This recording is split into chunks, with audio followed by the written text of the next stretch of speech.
You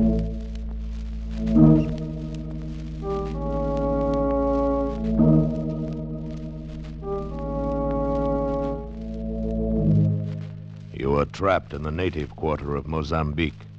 2 dead men at your feet, the police closing in on you, and beside you a sultry girl who offers you escape.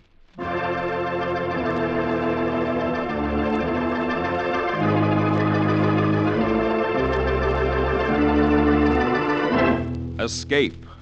Produced by William N. Robeson and carefully contrived to free you from the 4 walls of today for a half hour of high adventure. Today we escape to Portuguese East Africa, to the fetid alleys and dangerous rooftops of Mozambique, in the highly incredible yet somehow thoroughly plausible adventure by Percival Gibbon entitled The Second Class Passenger.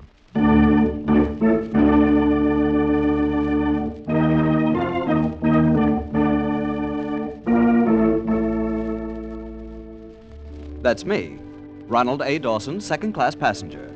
Oh, I could have afforded first class by pinching a little here and there, but nobody back at Ralston's department store in Cedar Rapids will ever know. The important thing is they'll say, Ronald Dawson in drapery is taking a cruise around the world.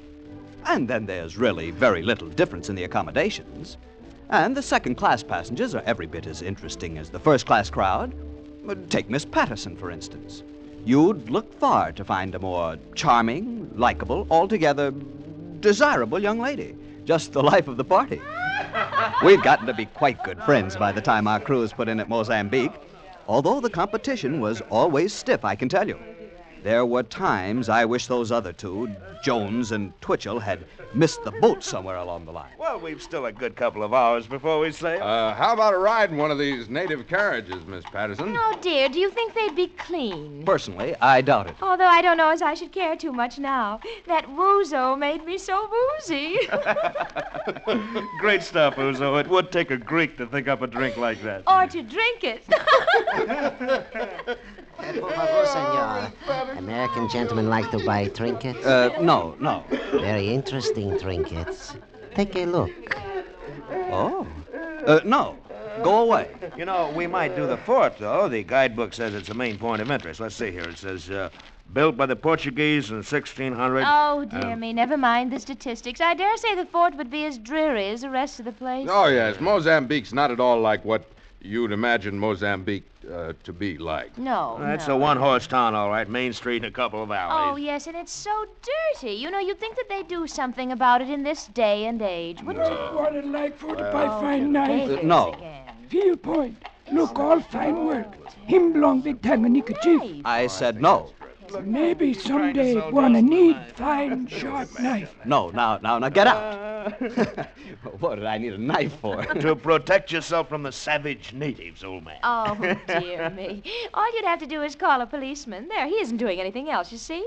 Look at him out in the center of the street directing traffic like he was at the corner of State and Madison. And the traffic consists of 2 donkeys and an ox cart. Yeah. Oh, it will be a relief to get back on board ship and have a nice hot bath. Yes, and some real American food instead of that greasy fried octopus we had for lunch at that Greek place. Oh, weren't they awful? Well, it's part of the broadening experience of travel. Yes, I suppose so. Like that cute idol that I bought. I can't wait to show that to the girls at the bank. They'll...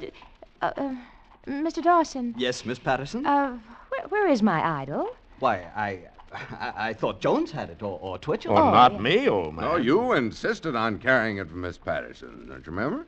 Oh, dear, I must have left it back at the Greek restaurant. I'm so sorry. Oh, I did so want that idol. Don't you think you could go back for it, Mr. Dawson? Well, yes, of course, but I wonder if I'll have time before the boat sails. Oh, I'm sure you will if you hurry. Certainly, old man. You got more than an hour yet. You're certain? Oh, yes. The steward told me. Then I'll go at once. Oh, that's very kind of you, Mr. Dawson. Now, mind you don't miss the boat. I'll try not to. Why, chances are I'll catch up with you before you've reached the landing stage. We'll wait for you till the very last I minute. could have throttled that supercilious Jones, insisting I had time. I knew there was time, but I had no desire to run off after a heavy bronze curio and leave Jones and Twitchell alone with Miss Patterson. She was too nice a person, and they were such dreadful bores. Yes, and I suspected them of being phonies, too. But there was no helping it now, so I made my way back up the main street toward Lazarus Restaurant, where we'd had our indigestible Greek lunch. Somehow, this main street of Mozambique looked different now in the quick African twilight. The little saloons and sidewalks were filling with men of every nationality and color. Many of them wore knives thrust through the belts of their thin white suits. Knives that looked as sharp as the glances that they threw at me. I must confess I felt a little strange and unwanted. Then, lounging toward me in the crowd, I saw a large woman, clad in sort of burnous, but her brown face unveiled. She had very wide lips, and they were painted scarlet, and from the corner of her mouth she dangled a cigarette. Her eyes were heavily mascaraed, and when she looked at me slowly, terror seized me. I was afraid she would speak to me. I didn't know what I should do or say, but she didn't. Instead, she laughed. And the way the loiterers responded, I was convinced that they were laughing with her at me. I must say I was relieved to reach the entrance of Lazarus Restaurant. Good evening, sir. A little dinner for the gentlemen? No, thank you. As a matter of fact, I just lunched here today. Very good. Excellent meal. Thank you, sir. I left a curio here, probably under the table. Have you found it? Curio? Yes. Some sort of a brass god. It was wrapped in newspaper. Oh, yes. We got him right here for you. Oh, that's good. That's fine. I'm in a hurry to get back to the boat. Yes, you better hurry. Pretty soon she rain. Rain? Why, there's not a cloud in the sky. You see. Every night she rain in Mozambique. Well, you ought to know, but I still doubt it. Here, buy yourself a cigar. Thank you, sir. Thank you. You hurry quick before she rain. Oh, don't worry about me. I'm not made of sugar, you know.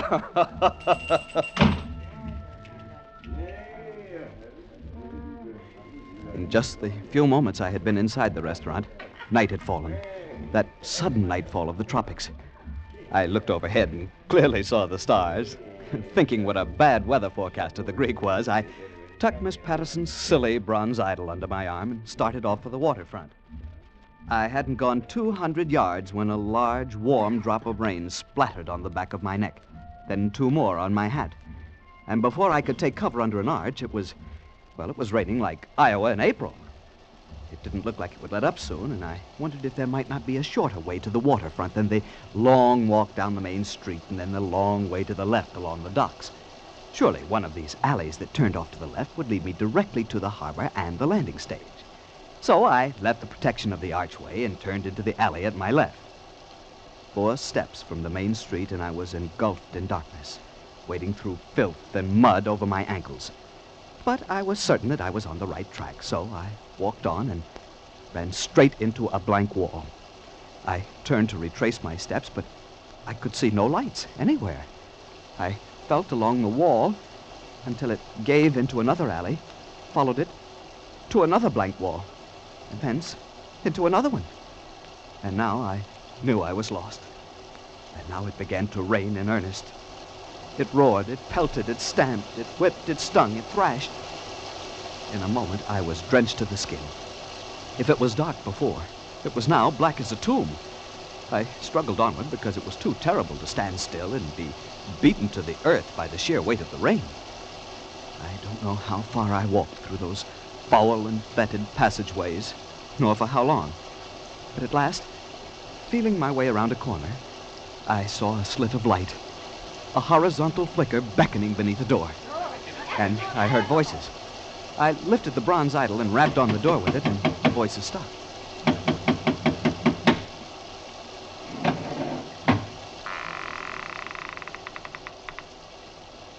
What do you want? I've lost my way. I'm wet through, and I don't know where I am. Please let me in. Please let me in. Of course you may come in. You aren't exactly who we expected, but come in. Come in. I walked into a room that was unfurnished, save for a littered table and some chairs, and a gaudy picture of the Virgin that hung on the wall. On each side of it was a sconce, in which a slovenly candle guttered. A woman was perched on a corner of the table, a heavy shawl over her head. Under it, the dark face, propped in the fork of her hand, glowed sullenly, and her bare white arm was like a menacing thing. In a chair near her, a grossly fat man was huddled, scowling heavily under thick, fair brows, while the other man, he who had opened the door, stood smiling. The woman laughed softly and pointed to the image dangling in my hand. What is that? I beg your pardon? That parcel you are carrying. Parcel? Oh, it's a curio, an idol of some sort. A friend of mine left it at a restaurant this afternoon. And you are a tourist from the cruise boat? Yes, that's right. How did you know? What are you doing here so late and so wet? The boat sails soon. I know.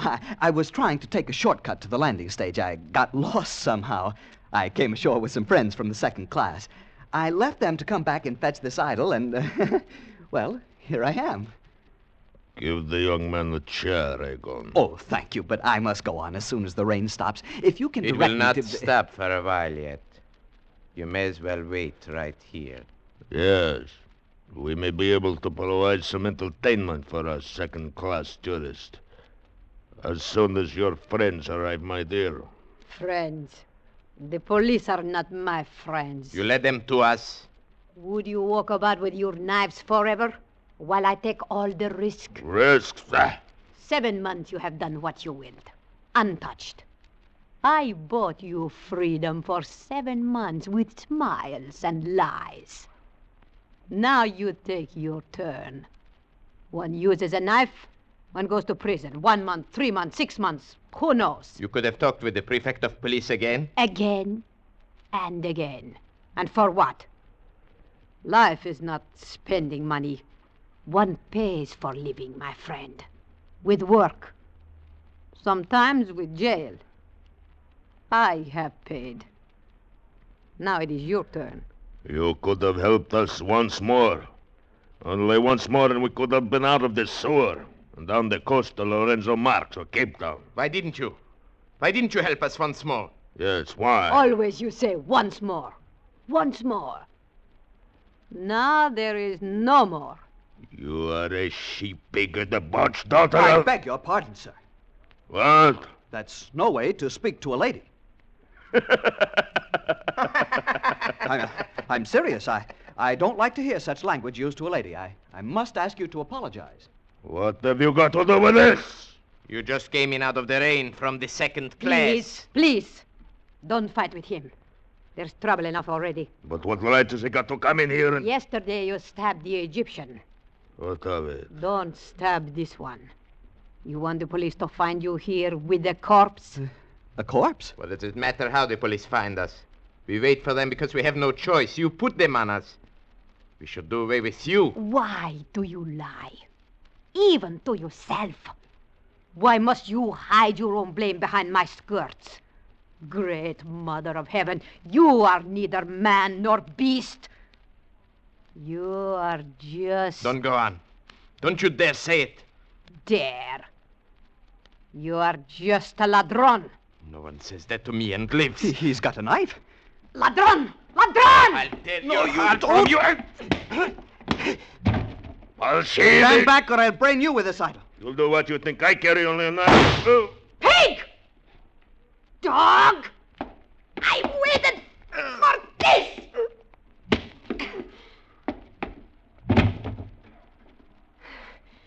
You forgot. I carry a knife. Oh. Look what I did to him with this bronze idol. Horrible. Horrible. It makes a good weapon, your idol. It was a grand blow. The king's blow. Oh, you cannot help him now.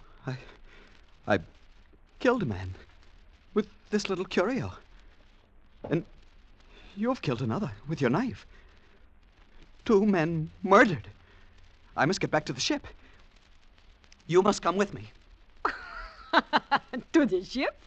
Oh, la la. You think I'd be welcome in the second class? Well, I don't know. We must get out of here. The police will be here any minute. The police? Yes. Come. It is not raining so hard now. Quiet. The police. They have come for these two. They will be on both sides of us. Here, hold my hand. Yes. Stand perfectly still. I will tell you when it's safe to move. Cuidado. Estos son carigosos. Sí, abra boca. Sí, vamos. Now. They are all around us, so they won't hear us. Come, now. Where are we going? We are escaping. But if you know from what we are escaping, you would not care. Where? Hurry. Hang on to my hand and hurry.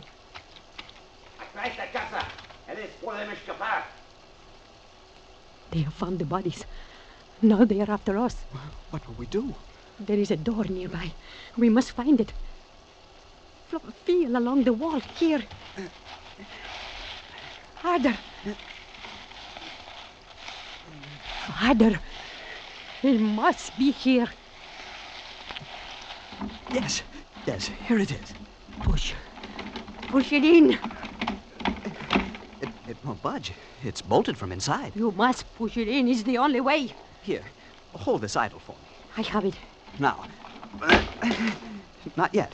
Hit it again. It's giving. Once more.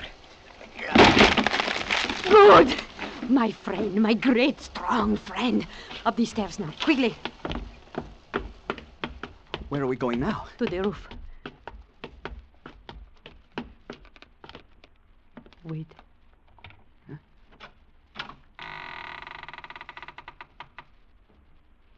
The rain has stopped. Yes. The stars are coming out. There is your ship out in the harbor. I must get to it. Listen. You hear them? The police again. We are not safe yet. Over the wall to the next roof. Hurry. Now, over to the next parapet. Up you go. Are you all right? Come. Up quietly. What's that down there? A tent? Yes. People are asleep. You must walk like a rat. Who are they? Who knows? If they see us, they will think you have come to rob them. Oh, but we could say... There would be nothing to say. Shh. Someone is crawling out of the tent. A man. With a sheet wrapped around him. He's coming this way. Yes. Why hasn't he seen us? His eyes are clouded with sleep, perhaps. If he sees us? It will be too late. Then he won't.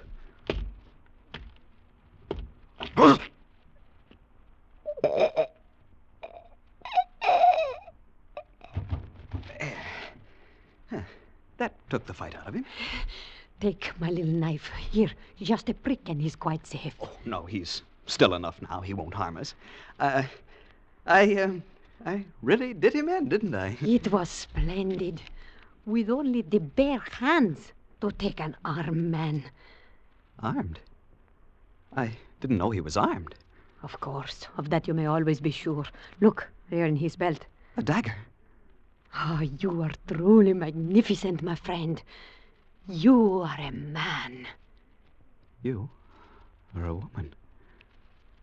Then? A wonderful woman.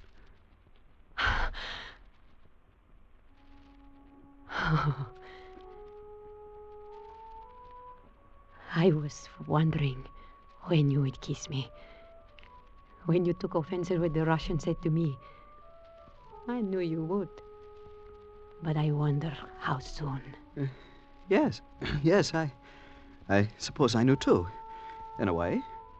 At least I thought how much I'd liked, but I wouldn't have had the courage before all this, I suppose. Courage. You courage is of the lion. Thank you. I wonder if we're far from the landing stage now. I mustn't miss my boat, you know. You want to go back to the second class? Well, naturally. That's what I was trying to do when I knocked on your door. Goodness, I miss my dinner as it is. Miss your dinner. Yeah, that is so. But haven't you gained something else? What? Me. Look. Look at me. Is it nothing, friend, that you have saved me for yourself? Well, Oh, you conquer men as though you were bred under the roofs of Mozambique. You fight like a hero. A rush, a blow, a tumble. You have them lying at your feet. Are you not glad, friend, that it was all for this? For me? Ah, kiss me.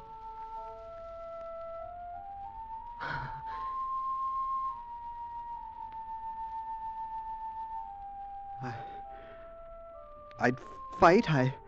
I'd fight for you as long as there was anyone to fight. You would. I know you would.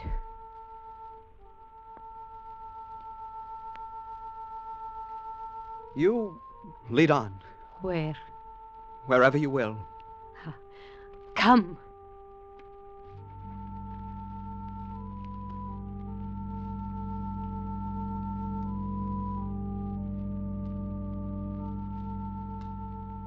Of course, I don't expect you to believe this. Looking back, I'm still unsure it really happened to me. It's as though I dreamed it. Well, I don't know how many roofs we crossed after that. A dozen, perhaps. Maybe 20. It was mad, I know, but I must have surrendered completely to the wild spirit of the African coast. I didn't seem to see the great ship lying out in the harbor, her lights blinking with the comforts of civilization in the second class. All my senses were focused on this slim, breathtaking figure leading me across the rooftops to a shadowy destination in which only one thing was certain. She would be there.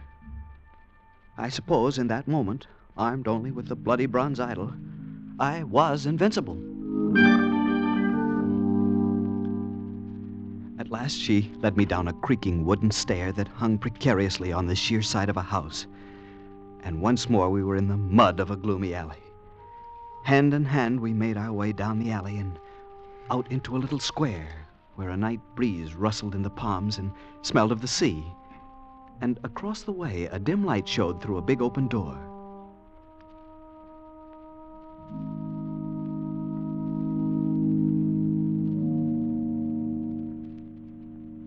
The little church of San Sebastian. Oh. Onde pensa que você vai? The police. After all this? Não tenta escapar. Ok. É que você quer comigo? Eu tenho ordem de prendê-la. Por quê? Eu não fiz nada. Veremos. Me acompanhe agora. Vamos. Vamos, capitão. Devia haver maneira de resolver isto. Esta vez não pega não. Você está presa. What's the matter with him? What's he want? He says he won't let me go. The devil he won't. What's he want you for? Oh, my friend. These little policemen, they always arrest me when they get a chance. It is tiresome. Está bem, deixe de conversar e me acompanhe. But listen, copper. Scram, see? Take it on the lam. Take a powder. Que disse, do contrário será preso também. I said scram. Run! Run before he can get to his feet. No, not that way. Into the church, to sanctuary.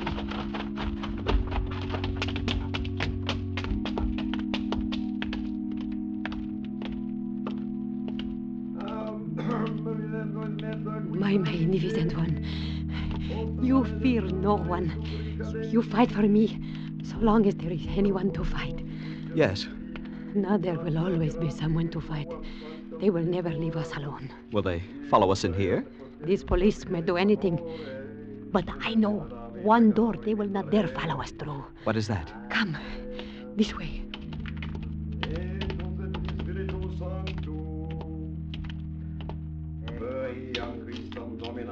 Here, this door. First, I must wrap my skirts close. Now, come cleanly through the middle. Please do not rub the walls as you come.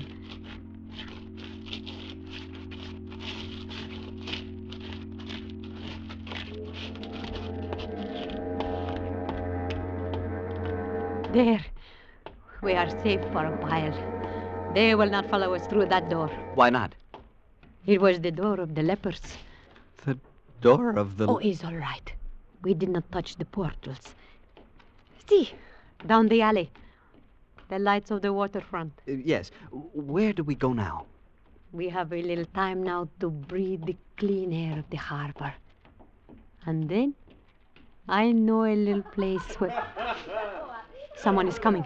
Stay back in the shadow until they have passed. I've never seen such a rainstorm. That's something to write home. Wasn't it, Listen. though? What is it? I wonder what's happened to good old Dawson. Oh, he's drenched, no doubt. I do hope he's found my idol. The idol. I must return the idol. No, don't. My friend, this is the greatest danger of all. Goodbye. Don't go. Magnificent one. Don't go. I must. Goodbye. Hello there. It's Mr. Dawson. Got here before you, it appears. Yes, did you find the idol? Yes, but for a moment there, I was afraid I should miss the boat. I say, old man, you're a bit disheveled. Yes, I got caught in the rain. And my idol. Oh, dear, Mr. Dawson, you've got it all dirty. Yes, it is a bit mussed. I dropped it once or twice, I fear. Well, that was clumsy of you, Dawson. Oh, well, it's nothing that a little soap and water won't put to rights, I dare say. Well, come on, we'd better hurry along. I'd hate to have to spend any more time in this dreadful place. And so should I. Yeah, there's the whistle. That's the last warning, no doubt. Come on, everybody. Yes, coming. Dawson, don't stand there mooning. We'll miss the boat. Yes, in just a moment. Oh, say. There's someone standing there in the shadow of the alley. I'm not sure. I thought for a moment... That's funny. I could have sworn I saw you wave goodbye to someone. Perhaps I did. To Mozambique, to adventure, and romance. Oh, that's good. That's very good. Adventure, romance, and this pest hole? Twitchell, what would you say if I told you I had just killed a man, fled over the rooftops of the city, made love to a beautiful woman, fought the police, escaped through the leper's Oh, gate... great heavens, Dawson. I'd say you had the wildest imagination I'd ever heard of. Nothing like that ever happens to a second-class passenger. No, I suppose you're right. Nothing like that ever happens to a second-class passenger. Except in dreams. Come on, Twitchell, we'll miss the boat.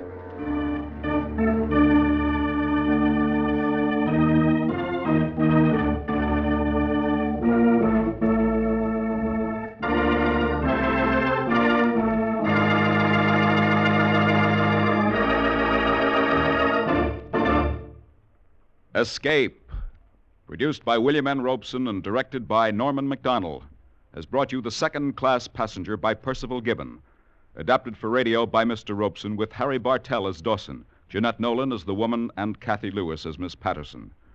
Original music conceived by Cy Feuer with Eddie Dunstetter at the organ. Next week...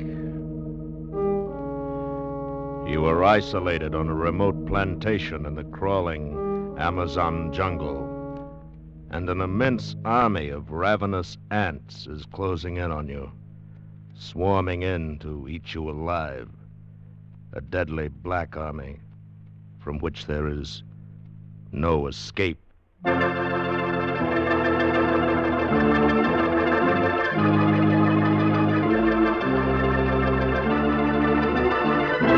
Next week, we escape with Carl Stephenson's terrifying story, Leiningen versus the Ants.